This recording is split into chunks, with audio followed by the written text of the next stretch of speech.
자, 여러분 고개 드시고 반갑습니다. 하여튼 28회 출사표를 던지셨단 말이죠. 하여튼 반갑고 여러분들 우리 세법인데 여러분 보세요.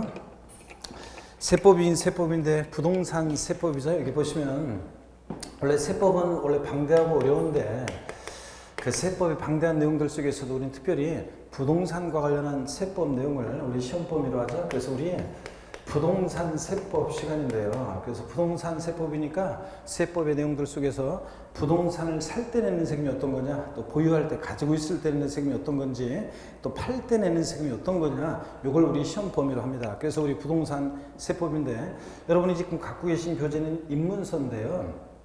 1월달 되면 기본서가 나오는 거죠. 그래서 두꺼운 기본서가 나오는데 입문서든 기본서든 우리 부동산 세법은 크게 세 개부로 되어 있어요. 그래서 조세 총론, 자, 그 다음에 지방자치단체에서 부과되는 지방세, 또 국세 이렇게 해서 크게 세 개 부분으로 되어 있습니다. 자, 되어 있는데 조세 총론 그러면 세법의 기본적이고 공통적인 사항을 다루는 부분이에요. 그래서 처음에는 조세 용어도 나오고 세법에서 필요한 용어도 나오고 또 뒤에 나오는 강론과 관련해서 공통적이고 기본적인 사항을 다룹니다. 처음에는 조세 총론이 어려워요. 근데 이제 이게 뒤에 가면 나중에는 이제 공부가 되면은 조세 총론은 어렵지 않습니다. 시험 문제는 두 문제가 여기서 출제가 돼요. 근데 27회 시험에서는 여기서 한 문제가 나왔어요. 그래서 총 3문제 나왔는데 28회 시험은 두 문제 정도 출제 예상하시면 되고 또 용어 설명을 하나 처음으로 한번 드리겠습니다. 여러분 보세요. 과세 주체라고 그래서 세금 부과에 징수 권한 있는 자를 우리가 과세 주체라고 합니다. 그래서 세금을 과세하는데 주체가 된 자인데 국가도 있고 그 다음에 지방자치단체도 있습니다. 그래서 국가나 지자체는 과세 주체가 되는데 국가가 과세 주체인 세금을 뭐라고 하냐면 국세라고 하고 지방자치단체가 과세 주체인 세금을 우리가 뭐라고 한다? 지방세 이렇게 얘기합니다. 그럴 때 지방자치단체는 또 광역지방자치단체인 특별시, 광역시, 도가 있고요. 기초지방자치단체인 시군구가 있습니다. 이렇게 해서 얘네들이 과세 주체가 됩니다. 제주특별자치도는 요 광역지방자치단체에 속해 있고 세종특별자치시 요 특별시에 여기에 속해 있습니다. 광역지방자치단체. 그리고 시군구 그런 때 여기 구는 자치구를 얘기합니다. 서울특별시 강남구, 부산광역시 해운대구 이렇게 구 자치구를 얘기하고요. 경기도 만약에 안산시 단원구 그러면 단원구는 자치구가 되겠습니까? 네? 자치구가 아닙니다. 그래서 그 도에 속해 있는 그 시 아래에 있는 그 구는 자치구가 아닙니다. 그래서 여기 구는 특별시 광역시에 속해 있는 구를 얘기합니다. 그래서 얘네들이 과세 주체, 세금 부과에 징수 권한 있는 자고요. 그래서 지방자치단체에서 부과하는 세금이 지방세고 7문제 정도 출제가 되고 또 국세에서 대략 7문제 정도가 출제되고 있습니다. 반드시 그러냐 그런 것은 아니고 대략 이런 비율로 출제가 돼요. 자, 그래서 이런 비율로 출제가 되는데 16문항이 그래서 세법에서는 16문항이 세법에서 출제가 됩니다.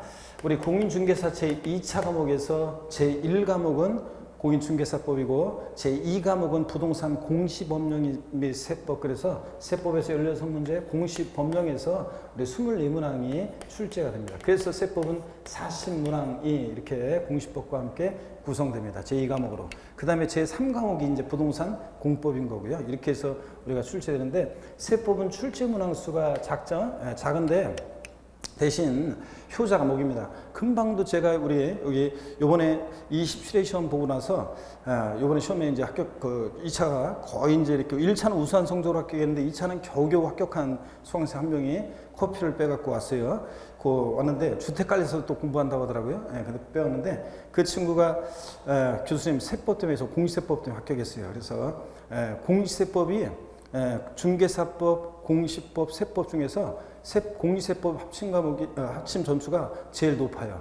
그래서 중개사법이 원래 고득점을 해야 되는데 중개사법을 고득점 못 하다 보니까 공법은 또 점수가 안 나왔고 그러다 보니까 공시세법에서 자기는 그 고득점에서 세법은 12개 맞췄다 이렇게 하면서 그래서 세법을 16문제 중에서 12문제를 맞췄죠. 그런 바람에 자기는 합격했다 이렇게 하면서 교수님 덕분이에요 그러면서 커피 금방 빼갖고 왔어요. 그러면서 주택관리에서도 계속 또 이어서 공부한다고 하는 친구가 있었습니다. 여러분 세법은 이런 과목이에요. 중개사법이 제2차 과목에서 중개사법을 항상 고득점해야 돼요, 여러분들.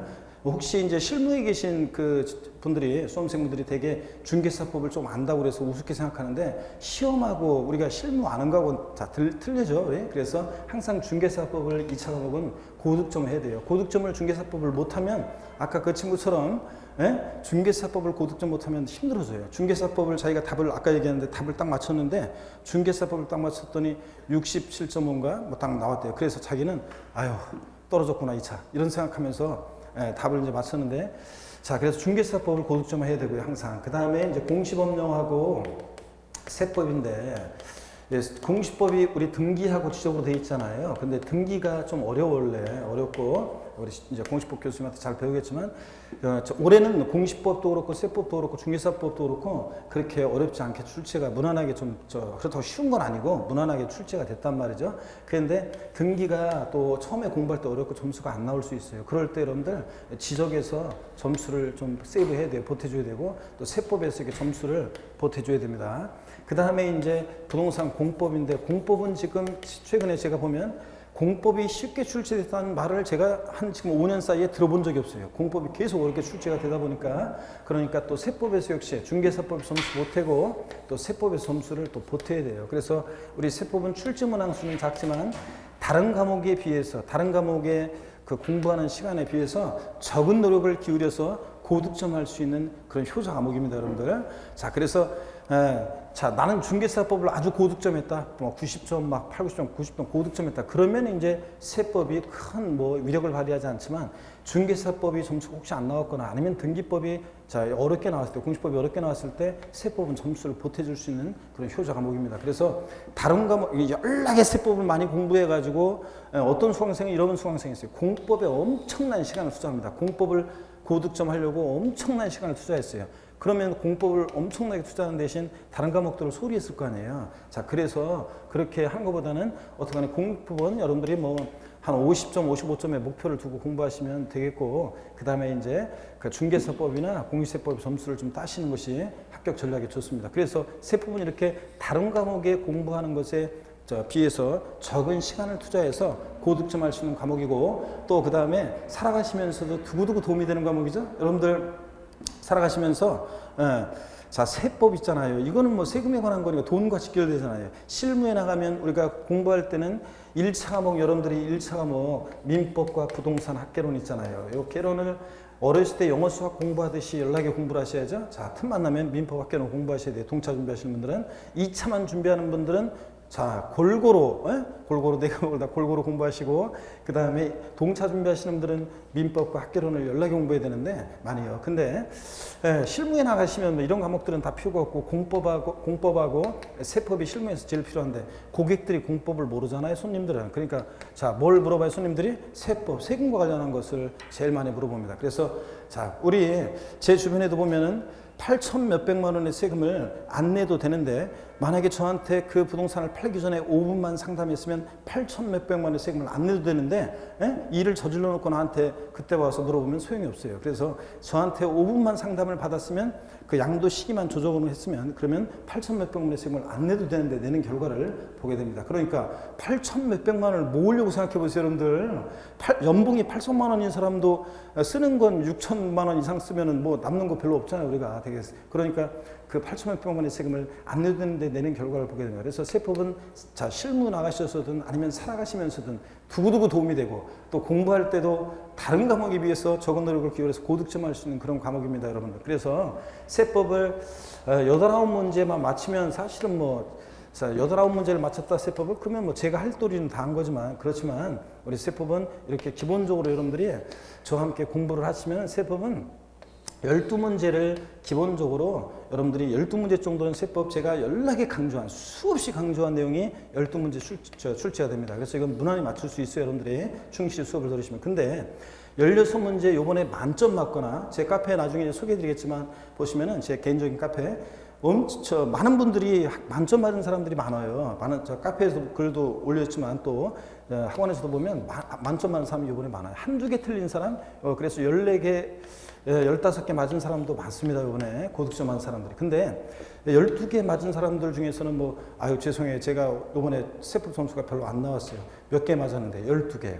자, 이런 사람들이 많습니다, 이번에. 그래서 세법이 이번에 다른 연도와는 달리 조세 총론이라는 부분에서 두 문제씩 계속 나왔었는데 이번에 한 문제밖에 안 나오고, 또 그 다음에 계산 문제 있잖아요. 그 계산 사례 문제가, 우리 계산 문제 그러면 세법에서 계산 문제 막 어려울 것 같아요. 막 그런데 세법에서 계산 문제는 계산을 위한 계산 문제는 없고 세무사 시험이 아니기 때문에 우리는 그 법령의 내용을 이해하고 있는지를 사례화해서 묻는 문제예요. 그래서 사칙연산만 할 수 있으면 풀 수 있는 그런 문제입니다. 그래서 우리 세법의 계산 문제는 어렵지 않습니다. 그런데 한 문제가 계산 문제가 계속 출제가 되어 왔는데 올해는 27회 시험은 안 나왔어요. 계산 문제가. 그리고 박스형 문제라고 그래서 박스에 집어넣고서 뭐 옳은 것은 몇 개인가 틀린 것은 몇 개인가 뭐 옳은 것으로 짝지어진 것은, 이런 박스형 문제가 원래 계속 한 세 문제 뭐 이렇게씩 나왔는데 요번에는 두세 문제씩 나왔었는데 안 나왔어요. 이번에 박스형 문제도 이렇게. 요 수험생분들이 계산 문제하고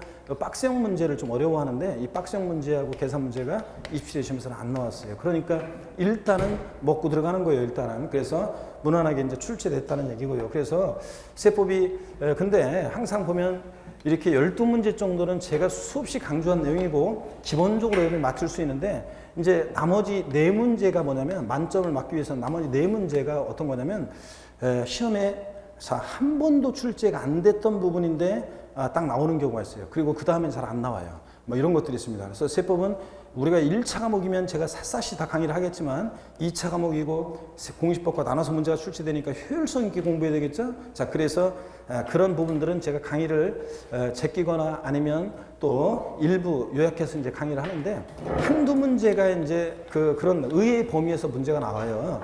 자, 그리고 또 응용력, 법령의 의미를 제대로 이해하고 있어야지 풀 수 있는 또 응용력을 요하는 문제가 나와요. 그래서 4문제 정도에는 계산 사례 문제하고 응용력을 요하는 문제예요. 그래서 요 응용력만 좀 발휘하면 만점 맞을 수 있어요. 그런데 좀 그렇지 않다 할지라도 충실히 수업을 들은 사람은 12문제 맞을 수 있습니다. 실수 안 하면 이제 12문제 맞을 수 있고 그렇습니다. 그래서 세법은 제가 여러분을 고득점 할 수 있도록 고득점의 합격의 길로 제가 인도를 해 드립니다, 여러분들.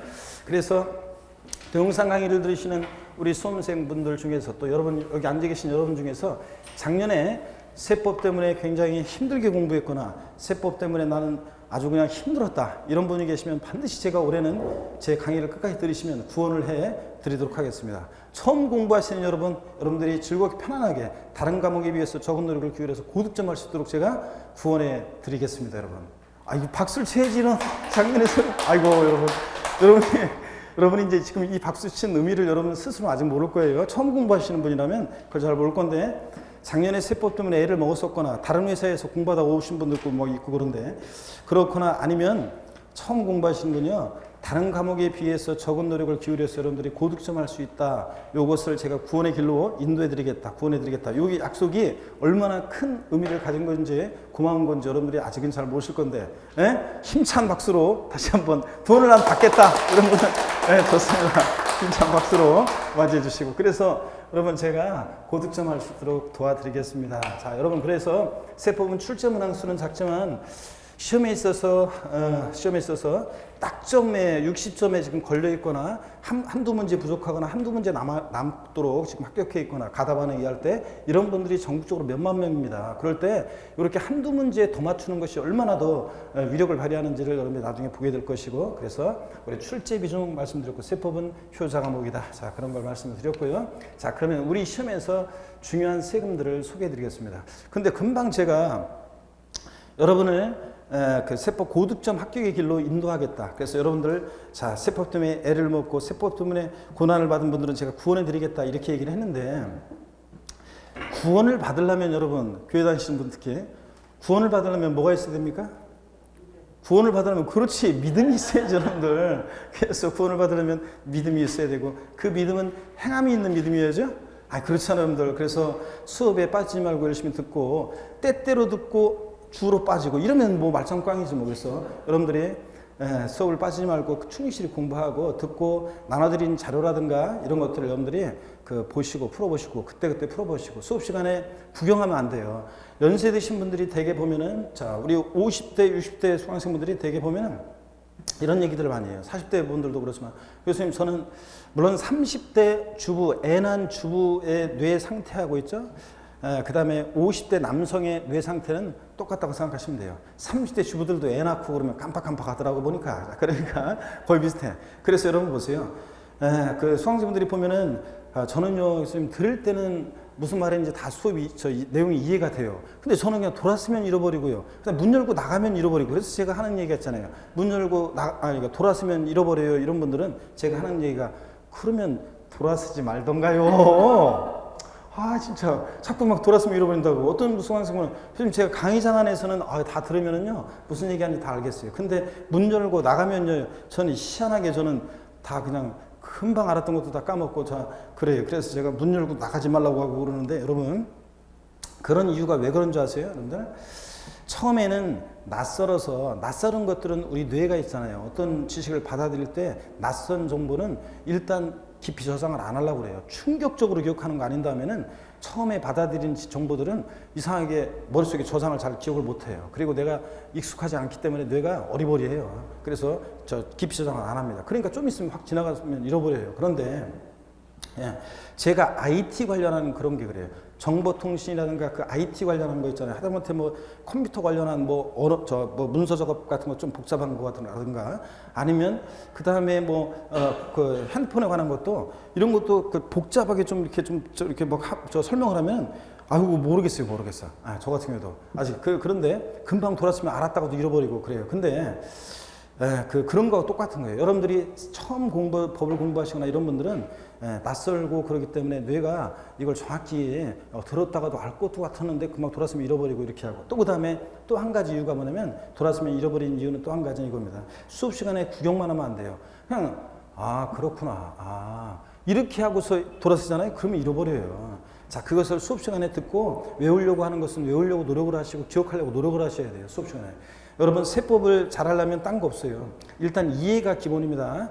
이해를 해야지 응용력도 생기고, 그래서 이해를 해야 되는데, 그 다음에 이제 피날레는 객관식 시험은 다 뭐냐면 암기가 중요합니다. 특히 세법은 세율에 관한 것이 중요한데, 세율이 제가 27회 시험 전에 이 강의를 또 듣고 계신 우리 27회에서 아깝게 떨어진 우리 종교의 수험생 여러분 계시다면은, 분명히 제가 27회 시험 때 그랬어요. 세율에 관한 것은 세 문제가 최소한 나온다. 네 문제까지 출제될 수 있다. 그런데 세율 나왔어요. 세 문제가 취득세 세율 문제 쉬운 거 나왔고, 우리 평상시에 외운 거 바로 그냥 외우고서 풀 수 있는 문제가 나왔고, 그 다음에 재산세 세율에 관한 게 나왔는데, 이것도 평상시에 제가 엄청 007 빵이산이 못 적으면서 외웠던 그 내용이었고, 응용력을 좀 발휘했어야 되는 거고, 그 다음에 이제 양도소득세 세율도 최근에 양도세 세율과 관련해서 개정 내용이 있었는데 작년 재작년 안 출제가 됐어야 되는데 안 됐기 때문에, 그러니까 26회 25회 안 나왔기 때문에 27회 시험에서는 양도세 세율도 꼭 나올 것이다 제가 강조를 드렸는데 역시 나왔고, 평상시에 연습한 거였습니다.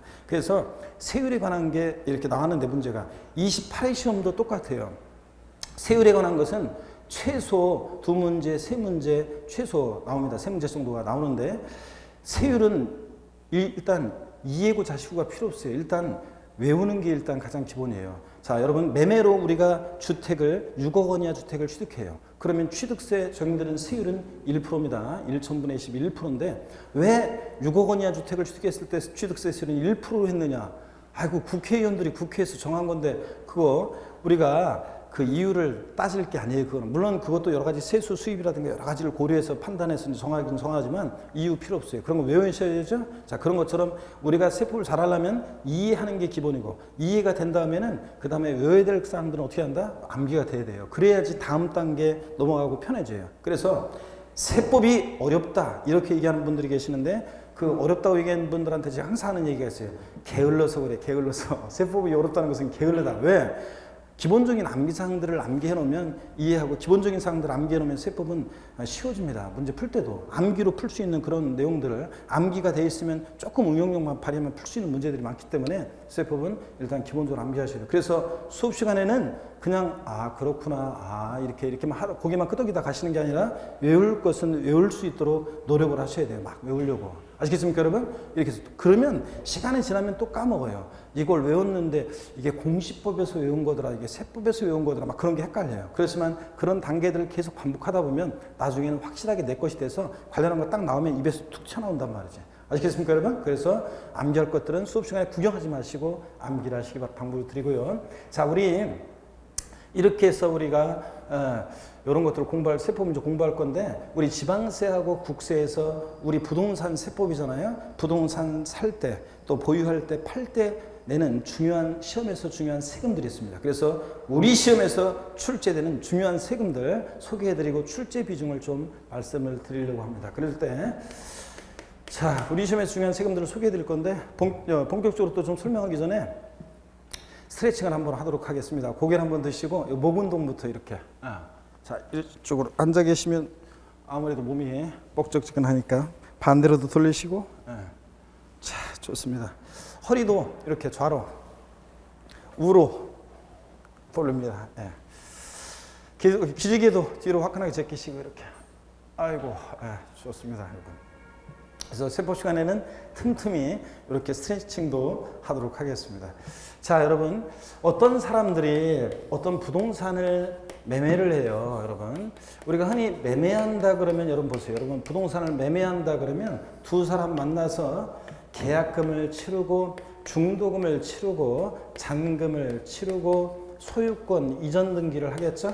그잖아요, 이렇게. 우리가 흔히 매매한다 그러면 흔히 이런 과정을 거치잖아요. 계약금, 중도금 치르고 잔금 치르고 등기 전까지 합니다. 그럴 때 이 매도인 갑이 있고 매수인 을이 있는데, 매수인 을은 제 동창 여자의 스토리를 통해서 항상 제가 소개를 해드리고 있는데, 제가 몇 년 전에 제가 뭐 고등학교 밴드도 있고 뭐 초등학교 전체 밴드도 있고 뭐 이렇게 각 밴드들이 쭉 있어요. 제가 가입된 밴드들이. 근데 제 어렸을 때 살았던 동네에 제 초등학교 친구들, 소위 땡땡 친구라고 하죠. 그 친구들을 제가 20살 이후로 본 적이 없었는데 처음으로 아주 그냥 진짜 오랜만에 걔들을 다시 만나게 됐어요. 몇 년 전에. 그런데 여자애들은 그 이후에 본 적이 없고, 아주 오랫동안 본 적이 없고, 남자애들 중에서도 몇 명만 그 이후에 좀 가끔씩 본 적이 있고, 대부분은 다 아주 오랜만에 그 친구들을 다시 만나게 되는데, 몇 년 전에 처음 그 친구들을 만나는 약속 장소에 가는 데 있죠. 막 어렸을 때 그 유년 시절의 생각들이 막 스쳐 지나가면서 와, 막 그 마음이 막 설레더라고요. 설레이고, 자, 얘들이 어떻게 변했을까도 막 궁금하고, 막 마음이 설레고 그러더라고요. 그래서 그 모임 장소에 딱 그 식당에 갔는데 있죠. 사람들이 바글바글한데, 이거 못 찾겠다고 해서 막 두리번 그리고 있는데, 어떤 아줌마가 오더니 내 손을 덜썩 잡으면서, 아유, 반갑다, 친구야. 막 반갑다, 아무 얘기야. 막 그러는데, 내가 딱 보니까, 웬 아줌마가 얼굴 자세히 보니까 약간 낯이 익어요. 우리가 그런 얘기가 있습니다. 첫사랑은 다시 만나지 말아라. 나중에 첫사랑은, 여러분 절대 첫사랑, 어렸을 때 그 첫사랑들 있잖아요. 다시 만나지 마세요, 절대로. 제가 역시 경험해 보니까, 제가 첫사랑을 다시 만난 건 아니지만 다시 만나고 보니까 역시 첫사랑은 절대 만날 게 아니다, 그런 생각이 들었습니다. 왜냐고요? 어렸을 때 그 긴 머리, 그 생머리 막 찰랑대던 그 여학생들은 어디 가고 있죠? 웬 퍼진 아줌마들이 주르르 앉아가지고, 그냥 어렸을 때는 내가 무슨 말하고 그러면 굉장히 부끄러워하고 그랬던 애들이 이제 지들이 먼저 다가와가지고 막 손도 잡고 막 끌어안기도 하고 막 그러더라고요. 그래서 제가, 야, 역시 첫사랑은 다시 만나면 안 된다, 그런 생각을 했습니다. 얘가 내 동창 맞아, 막 그럴 정도로 그랬었는데, 여러분. 근데 그 동창 여자애들 중에 제가 꼭 보고 싶었던 동창 여자가 있었습니다. 근데 그 애는 모임에 안 나왔어요. 그래서 제가 그 애 소식을 막 물어보고 막 그랬었는데, 그 전에도 한번 소식은 들은 적이 있어요. 그런데 근데 그 이후에 또 걔가 안 나왔길래 물어봤는데 소식을 잘 모른대요. 그래서 최근에 근래 소식은 또 모른다고 하더라고요. 걔 여자애들도. 그리고서 그 이후에도 지금까지 그 여자친구를 본 적이 없는데, 여자 그 동창애를. 근데 얘가 어떤 애였냐면요, 다른 동창 여자애들은 대개 신체 사이즈가 상반신과 하반신의 비율이 딱 50%씩이에요. 접으면 절반. 이런 애들인데, 그의 친구만 유일하게 하반신이 어렸을 때부터 길고 애가 키가 늘씬했어요. 그랬었는데, 그 애가 어떻게 됐냐면, 고등학교 졸업할 무렵에 이미 애를 낳았어요. 이미 임신을 해가지고 고등학교 졸업하고 나서 걔가 그 애를 낳았는데, 애가 사고를 쳐가지고, 애가 사고를 쳐서 걔는 하여튼 조신하게만 있었으면 시집을 잘 갔을 건데, 그 애가 애를 낳고 그러다 보니까 했죠. 왜냐면 남자들은 있잖아요, 여자가 예쁘기만 하면, 저 남자들은 모든 걸 용서해 줄 용의가 있는 남자들이 많거든. 그런데 얘가 어려서부터 그냥 애가 그러더니 애를 낳고 그 이후에 고생을 많이 했다는 얘기를 제가 중간에 들은 적이 있어요. 그런데 또 중간에 한번 얘 소식을 제가 들은 적이 있었는데, 한번 보세요.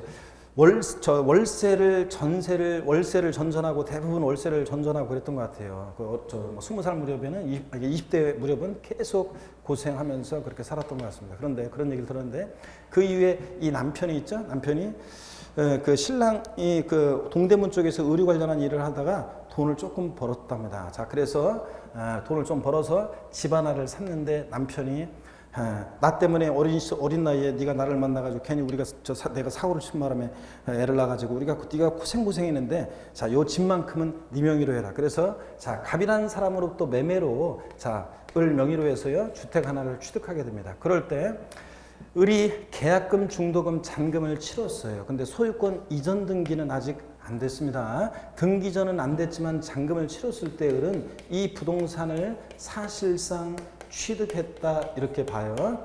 등기 전 안 됐어도 잔금 받았을 때. 자, 그리고 이 부동산이 만약에 3억짜리 부동산이다. 그러면 자, 세금 부과의 징수 권한은 이제 아까 요거 설명드렸죠? 과세주체. 과세주체는 네가 3억 원짜리 부동산을 취득할 만큼 조세를 부담할 수 있는 능력이 있겠구나. 그래서 조세 부담 능력이에요. 이 취득자의 조세 부담 능력을 보고 이 취득자에게 부과하는 세금이 있습니다. 을료는 자, 계약금, 중도금, 잔금을 치렀을 때 어떤 세금을 냈겠습니까?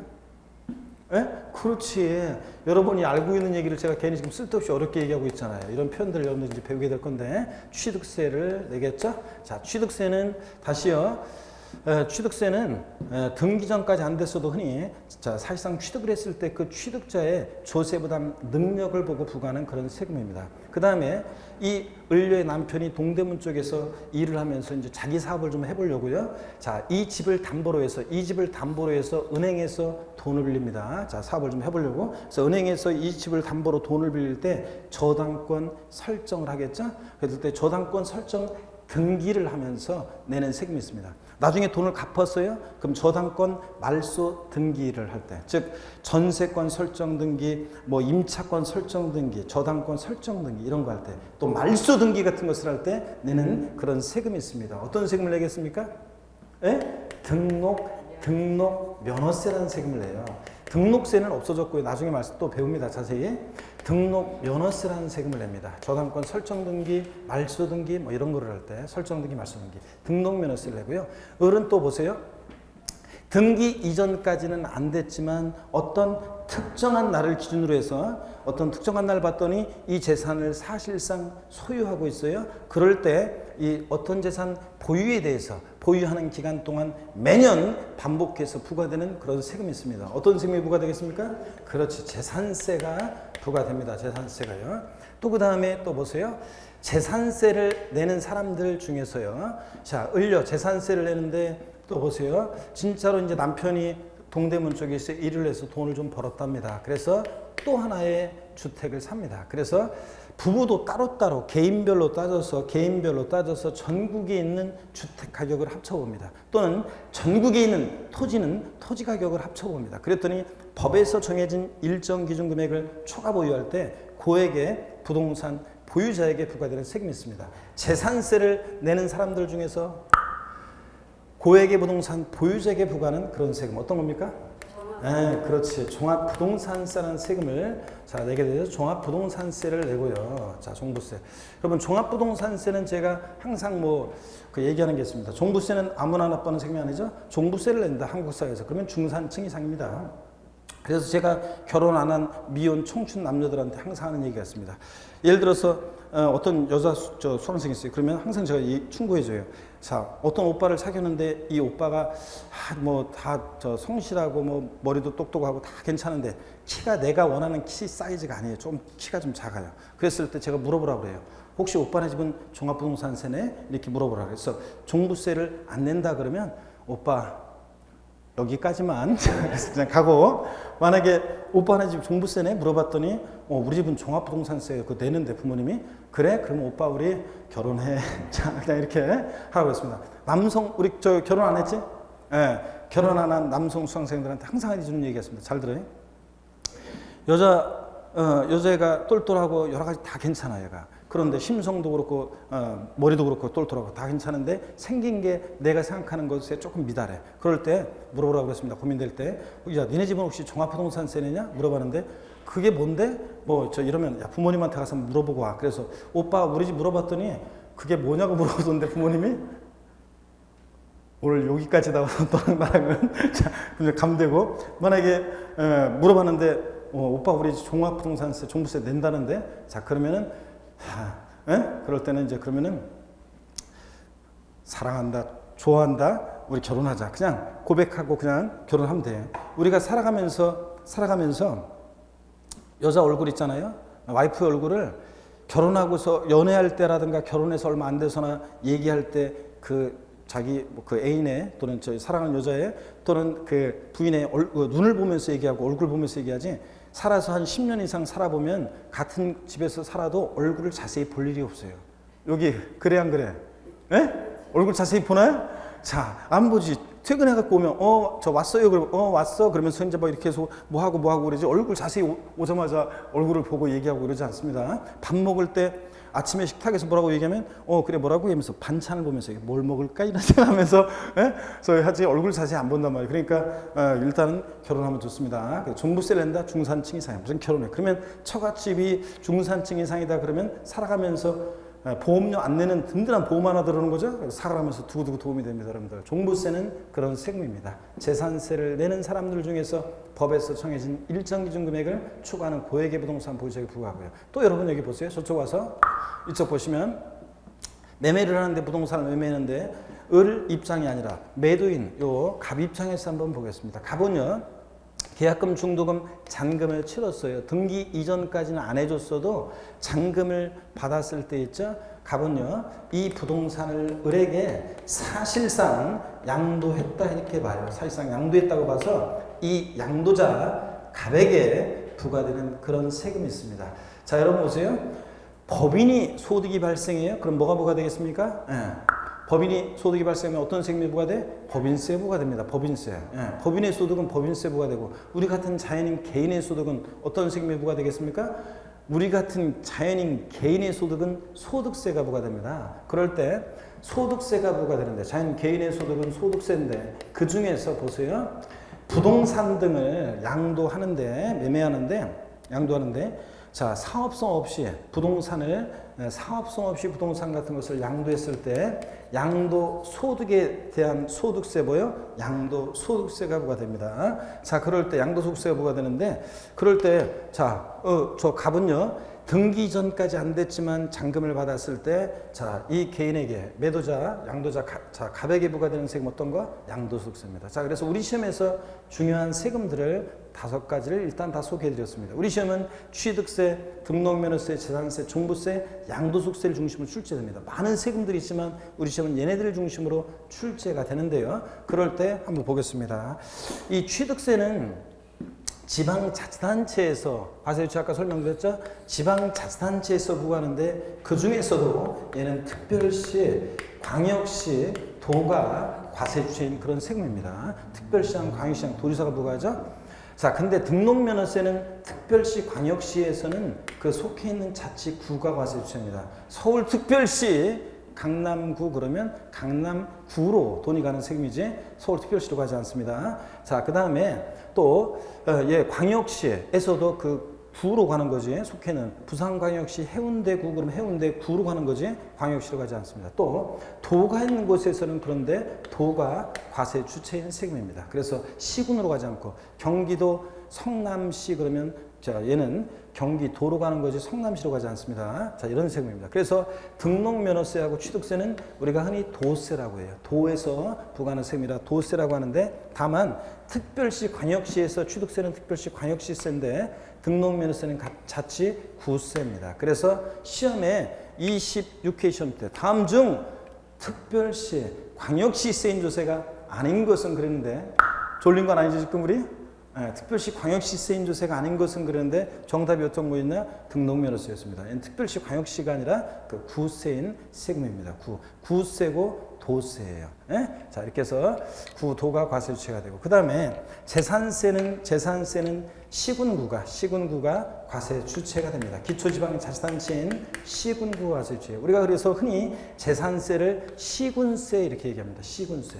취득세나 등록면허세는 도세. 재산세는 시군이 과세 주체가 된다고 해서 뭐라고 한다? 시군세 이렇게 얘기합니다. 그래서 경기도 만약에 부천시 그러면 자, 재산세 경기 도로가 아니라 그 부천시로 가고, 그 다음에 예를 들어서 뭐 충청북도 만약에 충청북도 음성군 그러면 음성군으로 가는 그런 세금입니다, 여러분들. 이렇게 해서 재산세 시군구. 자, 그래서 얘네들은 지방자치단체에서 부과하는 세금이기 때문에 지방세라고 합니다. 지방세에는 많은 세금들이 있어 이따 볼 건데 여러분들, 많은 세금들이 있는데 그 중에서도 우리 시험은 어떤 걸 중심으로 출제되느냐? 취득세, 등록면허세, 재산세를 중심으로 시험 문제가 출제됩니다. 우리가 27회 시험, 자, 27회 시험에서는 지방소득세라고 해서 나중에 배울 건데요. 지방소득세라는 세금, 요 세금이 독립한 문제로 한 문제가 나왔어요. 여태까지 2011년도에 신설이 되고 독립한 문제로 한 번도 안 나왔었는데, 조세 총론에서 세목 이름만 이렇게 깔려서 지문에 나왔었지, 한 번도 독립한 문제로 안 나왔었는데 27회 시험에서 독립한 문제로 한 문제 나왔어요. 28회 시험에서 또 독립한 문제로 자, 문제가 나올 것이냐, 지방소득세를 샅샅이 열심히 공부해야 되느냐, 그렇지는 않습니다. 지방소득세 또 독립한 문제로 나올 가능성이 높지는 않고요. 몇몇 특징들을 나중에 우리가 이제 배우게 될 겁니다. 어떻간에 지방소득세에서 한 문제 나왔지만 기본적으로는 취득세, 등록면허세, 재산세를 중심으로 출제되고 몇몇 부동산 관련 지방세 세금을 배우긴 하지만 특징들만 알고 있으면 됩니다. 다 또 여기 보세요.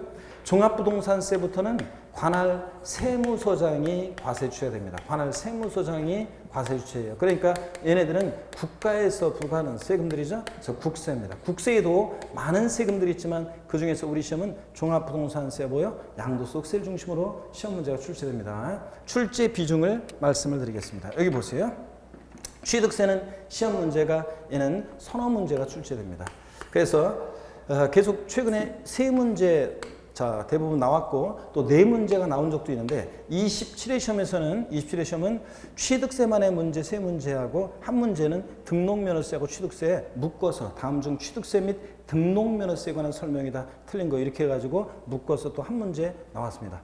자, 어떻든 간에 취득세는 서너 문제 출제되는 세금이고 등록면허세는 한 문제 출제되는 세금이고요. 재산세 세 문제 자, 출제되는 세금이고 종합부동산세 한 문제 정도 출제되는 세금이고요.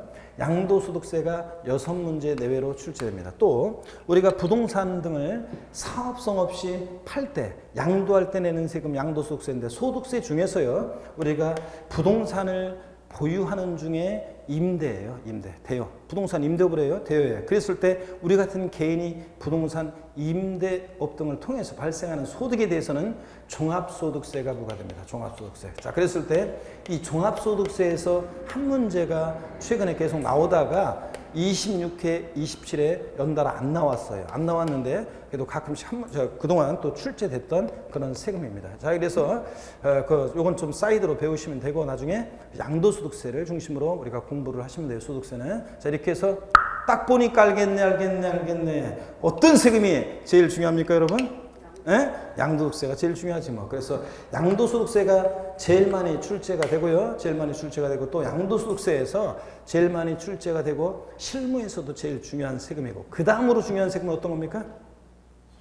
그 다음으로 중요한 세금 어떤 거? 취득세. 취득세가 그 다음으로 중요한 세금이고요. 자, 이렇게 해서 우리가 얘네들을 중심으로 공부를 하는데 아까 제가 서두에 맨 처음에 우리는 세법이긴 세법인데 부동산 관련 세법이라고 그랬죠. 부동산 세법. 그래서 부동산을 살 때 내는 세금이 어떤 거고 가지고 있을 때 내는 세금이 어떤 거고 팔 때 내는 세금이 어떤 거냐고 공부했잖아요. 그럴 때 취득세하고 등록면허세는 부동산을 취득할 때 내는 대표적인 그런 세금이고요. 자, 재산세하고 종합부동산세는 부동산을 보유할 때 내는 대표적인 세금이고요. 그 다음에 양도시에 부과되는 세금 어떤 거? 양도소득세. 자, 이렇게 해서 우리는 부동산 세법입니다. 부동산 살 때, 가지고 있을 때, 팔 때 내는 얘네들 중심으로 자, 시험 문제가 출제되고 또 공부를 합니다, 여러분. 그래서 다시요. 부동산 취득할 때 내는 세금 어떤 거? 취득세, 등록면허세. 보유시에 부과되는 세금 어떤 거? 재산세, 종합부동산세. 양도시에 부과되는 세금 어떤 거? 양도소득세. 소리를 자꾸 내셔야 돼. 대답을 하시면서. 그래야지 손을 가만히 넣으시고 뒤에 기대셔가지고 가만히 듣고 있으면 그런가 보다 하면서 막 지나갑니다. 문 열고 나가시면은 배우긴 배웠는데 생각이 안 난다니까 자꾸 소리를 내시라고 아까 나 그랬잖아요. 구경하시면 안 된다고 그랬습니다. 10대부터 우리가 80대까지 다양하게 공인중개사를 공부하고 있습니다. 여러분 80대도 있나요? 그러는데 80대도 있습니다. 80대 수강생분도 제가 분당에서 몇 년 전에 강의할 때는 그 어르신 지금 85세 되셨겠네. 어떻게 되셨나 모르겠네. 82세 또 공부하시는 공인중개사 공부하시는 분이 계시고 박용희님이라고 제가 작년에도 한번 얘기 드렸는데 76세 되셨는데 26회 시험에서 1차 합격하셔가지고 올해 27회 보셨습니다. 아직 결과는 몰라요. 왜냐면 답을 안 맞춰보셨대요.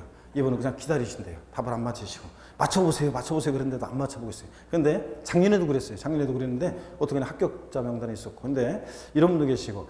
자, 근데 그래서 제가 그 학원에서는 강의하기 편해요. 지금 78세.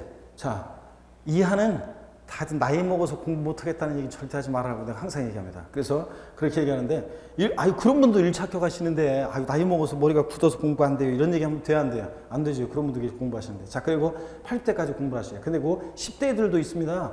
10대들도 고등학생 애들 같은 애들도 있어요. 그래서 고등학생 애들도 중에서도 학교 끝나고 저녁반에 와서 공부하는 애들도 있고 그렇습니다. 10대부터 80대까지 다양한 연령이 공부를 합니다. 그런데 여러분 어느 연령대 합격률이 제일 높겠습니까?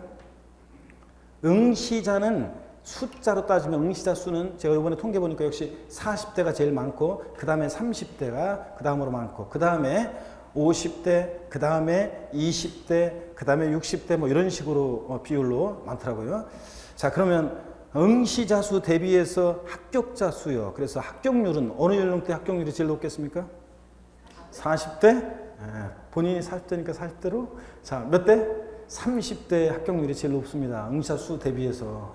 20대 애들은 팔팔하니까 애들이 머리도 팽팽 돌고 체력도 좋으니까 애들이 기억도 좋고 좋으니까 잘 합격할 것 같죠? 20대들은 합격률이 전체로 따지면 합격률이 높지는 않습니다. 왜냐고요? 애들이 20대 애들 중에서 토익 점수만 좀 되면은 자산관리 회사라든가 어디 그 법인 같은데 부동산 회사나 이런 데 취업 잘 되고 좋습니다. 어디 들어가는데 공사 들어갈 때도 그렇고 관련해서 여러 가지 자격증 가산점이 돼서 좋아요. 그래서 좋은데 애들이 20대들이 보면 동기부여가 좀 약한 애들이 많아요. 그래서 이거 아니면 할 게 없을까 봐 이런 생각도 하고 또 그 다음에 꼭 학원에 와가지고 꼭 눈이 맞아가지고 애들 연애질을 하고 막 그래요. 그래서 그렇고 등등 여러 가지 오래 버티는 20대들이 없는데 끝까지 버티는 20대는 합격을 척척합니다. 그래서 전반적으로 봐서는 합격률이 높지 않지만 다른 3, 40대보다 높지 않지만 그래도 20대들 있잖아요. 끝까지 남아서 공부하는 20대들은 그냥 무조건 거의 합격합니다. 그래서 20대 그렇고 50대, 60대 분들은 왜 합격률이 높지 않냐 그러면 머리가 굳어서 그래요, 교수님. 머리가 굳으면 죽지. 그리고 또 교수님도 나이 들어보세요. 공부가 되나. 그런데 여러분요, 58세, 지금은 전국 수석 합격자 발표 안 하지만 58세 되신 분도 전국 수석 하시고 막 그랬어요, 예전에.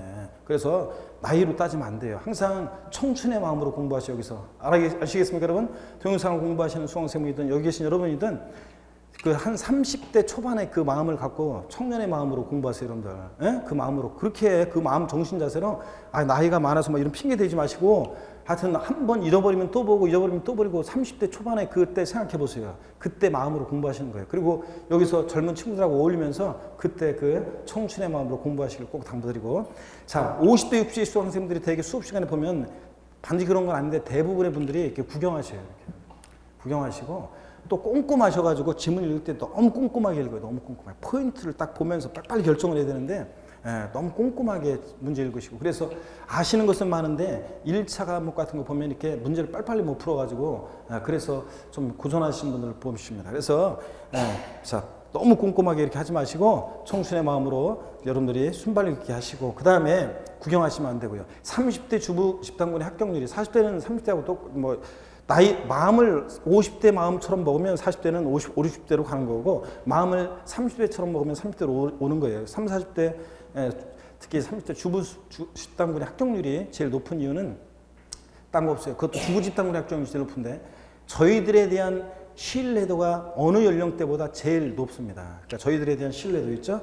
우리 교수님이 최고다 막 이렇게 이런 신뢰도나 저희들이 이렇게 하세요 저렇게 하세요 그런 말을 믿고 따르는 그런 신뢰도가 30대 주부들이 제가 경험치에 의하면 제일 높아요. 제일 군말 없이 제일 잘 따라오고 그렇습니다. 그래서 그리고 또 30대 주부들이 보면 자녀들이 어리다 보니까 학원 같은 데 오거나 이렇게 공부하는 시간만큼은 자유잖아요. 동영상 수강생 공부하는 분들 중에는 애들 재워놓고서 밤늦게 막 동영상으로 공부하시는 분들 많습니다. 잠 줄여가면서 막 공부하는 분도 많고 그렇게 하는데 어떠간에 그 공부하는 시간만큼은 자유잖아요. 애들 재워놓고 아니면 또 여기 뭐 학원 나오시는 분들 여기 나와서 자유니까 너무 마음이 좋은 거예요. 그 시간만큼은 내 시간이잖아요. 나를 위해서 지금 맨날 자녀를 위해서 뒤지탁거리 하다가 나를 위한 시간이잖아요. 그러니까 그 시간이 소중하잖아요. 그러니까 그 시간을 소중하게 생각하고 공부를 한단 말이에요.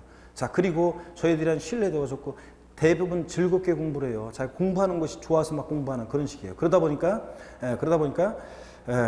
공부가 잘 되는 거지. 그래서 여러분, 그래서 처음에 배경적인 베이스는 남성분들이 수학 능력, 공부하기 위한 베이스는 훨씬 더 상식이 많고 부동산에 관해서 좋습니다. 근데 막 30대 주부들은 되게 부동산과 관련한 기본적인 베이스는 지식이 별로 없어요. 그런데 백지처럼 그렇지만 저희들을 믿고 따라오면서 공부하면서 이렇게 하기 때문에 즐거운 마음으로 공부하고 소중하게 공부하기 때문에 합격률이 높은 겁니다. 아시겠습니까, 여러분? 그래서 연령 따지지 마시고 그런 마음으로 공부하시면 30대가 되는 거예요, 여러분들. 자, 아시겠습니까, 여러분? 그렇게 공부하시길 당부드리고요. 자, 그래서 우리 첫 시간에는 제가 우리 부동산 세법의 개요, 오리엔테이션 겸해서 세법의 개요를 소개해드렸습니다. 우리 시험에서 중요한 세금들, 우리 부동산 세법인데 부동산 취득할 때, 보유할 때 양도시에 부과되는 세금들 소개해드렸고 또 그 다음에 다시요 질문 하나 드리겠습니다. 이걸 보면서 한번 대답을 해보세요. 부동산 보유 단계에서 부과되는 국세는 기출됐던 질문입니다. 옛날에 부동산 보유 단계에서 부과되는 국세는 1번 취득세, 2번 등록면허세, 3번 재산세, 4번 종합부동산세, 5번 양도소득세. 어떤 겁니까? 4번이죠.